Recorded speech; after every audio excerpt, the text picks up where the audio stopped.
Hello everyone, my name is Aarti and you're watching HW News. Today we are going to talk about a coal scam, or should I say coal gate. When I say coal scam, you might think about the alleged scam in the UPA-2 government led by the Congress. In 2012, the CAG accused the government of India of allocating coal blocks in an inefficient manner during the period of 2004 and 2009. The draft of the CAG report were leaked to the media well in advance, even before it was presented in the parliament. The scam was said to be to the tune of 1,86,000 crore rupees. The news had led to an uproar in India. For many months, the news made headlines and the scam was deemed as epitome of corruption. So much so that it not only brought the UPA-2 government to its knees but also led to parliament blockade, CBI inquiry, the strings of which went right up to the Prime Minister's office. It also sparked the large-scale corruption movement in the country, all of which together culminated in the fall of the government in 2014 elections. This was the coal scam that shook India. But we are not going to talk about that today. You have already heard a lot about it. We are today going to talk about a coal scam that took place or started to take place around the same time as UPA's coal scam, but it took almost 14 years for it to come to light. Yes, we are going to talk about that coal scam. The scam pertains to the state of Gujarat during the time when Prime Minister Narendra Modi was still the Chief Minister of the state. According to the report, the scam involves 60 lakh tons of coal. Let us talk about this in detail, but before that, a free and functioning media ensures that no matter whichever the government, common people, the people who are tax-paying, whose money runs the country, is not deceived. A free and fair media ensures that irrespective of who is in power, truth reaches that common man. We have taken it upon ourselves to talk about the issues that mainstream media often ignores. But we cannot survive without your support. So please pay us so that we not only survive but also thrive. Go to our website www.hwnews.in/subscribe and choose the plan that you want to take up. You can also become a member on our YouTube channel by clicking the join button and join our community. So please do pay us and do support us. Now coming back to the story. Before I start to talk about the scam, how it happened and other details, can you count how many zeros are there in this number? Some people cannot even count it, but I am sure our viewers can.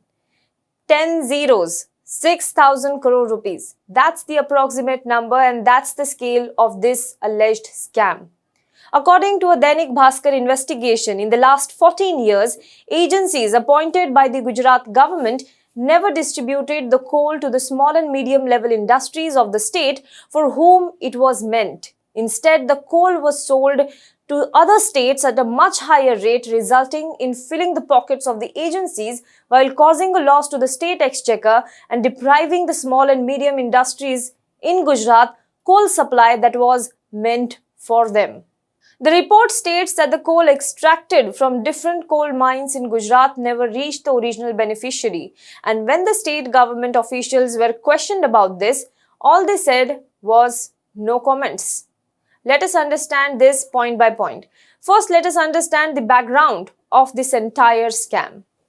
It all started with policy brought by the central government in the year 2007, that is UPA-1.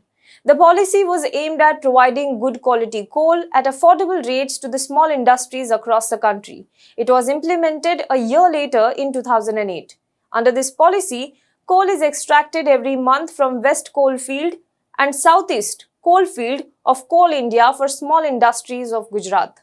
However, before the coal is extracted, the state government, in this case the Gujarat government, has to send a list to the Coal India mentioning details such as quantity of coal required, etc. This list is prepared generally by the Industries Department of the state government. The department is also required to send a list of state-nominated agencies. These nominated agencies are authorized to take coal from Coal India and distribute it to the state's beneficiaries, small-scale industries and small traders, etc. In return, the agencies can charge service tax at the rate of 5% of the cost of transportation and coal. The agency then supplies 4,200 tons or less of coal annually to these traders or small industries at a price which is below the market price. Now let us talk about the scam. According to Bhaskar report, since the start of the policy till now, 60 lakh tons of coal was sent from the mines of Coal India in the name of traders and small industries of Gujarat. The coal was priced at 3,000 rupees per ton, which means the average price has to be around 1,800 crore rupees. However, instead of selling it to the traders and industries, the coal was allegedly black marketed by selling it to other states at an elevated price of 8 to 10,000 rupees per ton. As per the process, the government of Gujarat has to send Coal India details like the list of beneficiary industries of coal, the quantity of the coal required, from which agency the coal will be sent, etc. The report alleges that the details sent by the state government to Coal India was in many cases false. The agencies involved in the coal distribution. Who were these agencies? Let us understand now which agency was allocated how much coal to distribute it to the beneficiaries. Now from 2011-12 onwards, total 4 agencies were authorized as distributors of the coal. These agencies are Gujarat Coal Coke Traders, South Gujarat Federation Industries, New Saurashtra Briquetting Industries Association and Kathiawad Coal and Coke Association, Consumers and Traders. The report says, according to the data available on the website of Gujarat Government's Industries Commissioner, there is no estimate available as to how many tons of coal was allocated to these agencies between 2011 and 2015. However, in 2015-16, New Saurashtra Briquetting Association was authorized to distribute 2.16 lakh tons of coal. Between 2016-17 and 2017-18, again these 4 agencies were authorized to distribute coal of different quantity.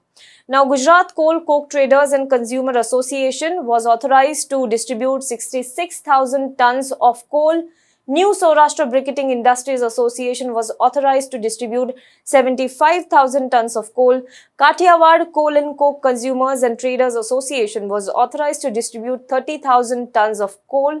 And Gujarat Federation of Industries was in fact authorized to distribute 45,000 tons of coal. In 2018-19, Gujarat Coal Coke Traders and Consumers Association got the contract of distributing 1.16 lakh ton of coal to beneficiaries. In 2019 and 20, Kathiawad Coal and Coke Consumers and Traders Association got the contract to distribute 1 lakh tons of coal to beneficiaries. For the next 2 years till 2020, there is no data available on the website. Now, Bhaskar report says when they called up and asked the director of one of these agencies, that is the Gujarat Coal Coke Trader Association, Ali Hasnain Dosani, who is the director in the company, he said that the agency supplies most of the coal that is given to it to the textile industries of South Gujarat. And when the reporters contacted Jitendra Vakharia of South Gujarat Textile Processors Association, he said, and I quote this from the report itself, I have been in this business for 45 years. We never got any kind of coal under such a scheme. Now, one such beneficiary industry that features in the document submitted is Jai Jagdish Agro Industries based in Shihor. When contacted by the news media, Jagdish Chauhan of the industries told them, and I again quote from the report itself, I don't even know that we get any coal from the government. Till now, we have not been contacted regarding this. We buy coal from the local market. Another such beneficiary named in the document, Shanu Badami of ANF Dehydrated Foods said, we have never found any such batch of coal. We procure most of the coal we need from GMDC mines or we buy imported coal. Coal is now costly for us. So none of these beneficiaries named in the document ever got the coal which was meant for them. Now the question does not stop here. The question is also about fake companies. As I said, the scam is not limited to this. Apparently, when the reporter contacted the agencies, it was found that some of them does not even exist on the address that was provided. Kathiawad Coal Coke Consumers and Traders Association. This agency has given the registered office address in a private premises located at CG Road, but the given address now houses a CA's office which is functioning for 4 years. Before this complex was built, there used to be a magazine office here. Local people told the news media that the office of any organization, firm or company involved in coal trade is not only in this office but nowhere in the entire premises such an office exists. Second company, Gujarat Coal Coke Traders Association. This agency has given the address of its office in Ellis Bridge area of Ahmedabad. After going there and investigating, the Bhaskar reporter found that there is no trade association office there, but a trading agency, Black Diamond, is definitely working. It is also related to the coal trade. The owner of the agency, Hasnain Ali Dosani, said, "We sell the entire quantity of coal to traders in South Gujarat, but as we spoke about it earlier, the report mentions when they called up the Textile Processor Association chief, he said that the industry never got such kind of coal." Let us talk about Saurashtra bricketing. The address of the third agency is shown on CJ Road, but on checking there, the office of a travel agency was found. No mention, no traces of agency involved in coal distribution. It is possible that these agencies created fake bills for this game and also evaded income tax, sales tax, and could have evaded GST also. For transparency in the distribution and supply of coal, accurate and certified information has to be given on the website of Coal India.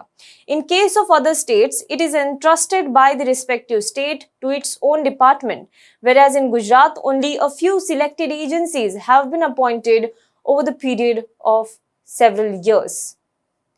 Now, not only this, on the website of Coal India, other states have given information about the quantity of coal according to the financial year.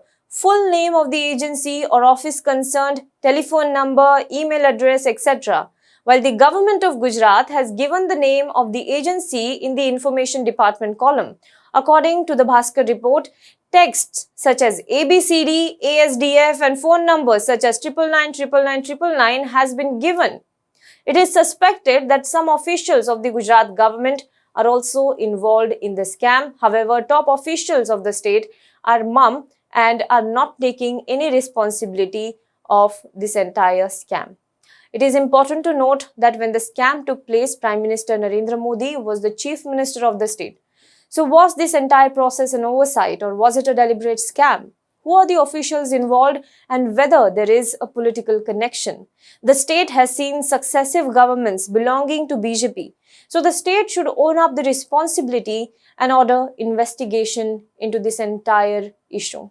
Do let us know what you think about this in the comment box below. For more news and updates, you can log on to www.hwnews.in. नफरतों का बाजार, सपनों का कारोबार जारी है। अच्छे दिन तो झांकी थे, अमृतकाल अब बाकी है। मन की बात आप तक पहुंचती है, लेकिन आपकी आवाज का क्या?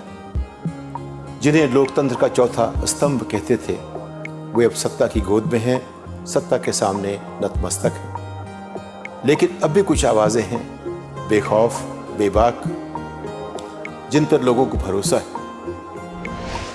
चेहरा बदला है, तेवर वही है। देखिए मुझे, सतीश शाह को HW न्यूज़ पर।